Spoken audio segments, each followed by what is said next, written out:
Armenia and Azerbaijan entered a fourth round of talks over a peace treaty after Yerevan received new proposals from Baku. Armenian Prime Minister Nikol Pashinyan announced this at a cabinet meeting today. The Armenian PM added that the Armenian side will present its assessment soon and that Yerevan remains committed to the peace agenda. Despite this, Pashinyan stressed that Azerbaijan is not complying with the ceasefire statement that ended the 2020 Karabakh war, noting that Azerbaijan still hasn't released Armenian prisoners of war and continues occupying sovereign Armenian territory in the country's south and east. At the same cabinet meeting, Pashinyan stated that even though Russia is Armenia's ally and friend, the Kremlin should appeal to the United Nations Security Council if it cannot fulfill its security guarantor role in the region. Pashinyan moreover called for international mechanisms to be implemented in the case of continued ineffectiveness by the Russian peacekeeping contingent in Nagorno-Karabakh in order to protect the Armenian population from mass killings. At the same time, Pashinyan emphasized the fact that if the humanitarian crisis in Karabakh does not turn into a humanitarian disaster, it would be the result of the efforts of the peacekeeping troops. Azerbaijan's blockade of Nagorno-Karabakh has stretched past its 90th day.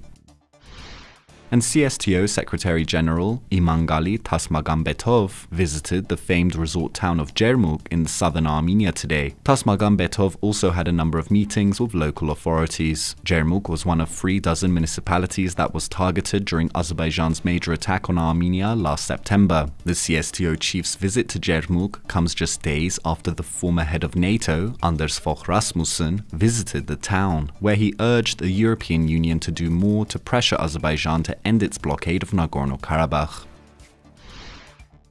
And between 108 to 110,000 people from Belarus, Russia and Ukraine have moved to Armenia since Russia's full-scale invasion of Ukraine last year. This is according to Economy Minister Vahan Kerobyan, who announced the updated figures in an exclusive interview today with the Russian business daily Vedomosti. While Kerobyan did not specify how many people came from each country, it is understood that the vast majority came from Russia. He noted that just over half of them have Armenian surnames, suggesting they have Armenian rather than Slavic heritage. In addition, Kerobyan said that Russian citizens registered about 2,500 companies in Armenia last year, with an additional 4,000 Russian passport holders filing with the Armenian government as individual entrepreneurs. In their applications, about half of the companies and individuals said they worked in software development or IT. Armenia's GDP grew by a striking 12.6% last year, the highest expansion rate of any country in the region, largely on the back of massive inflows of capital and labor from Russia and soaring trade between the two countries. Kerobyan told Vedomosti that about a quarter of last year's growth could be attributed directly to the relocation of Russians to Armenia.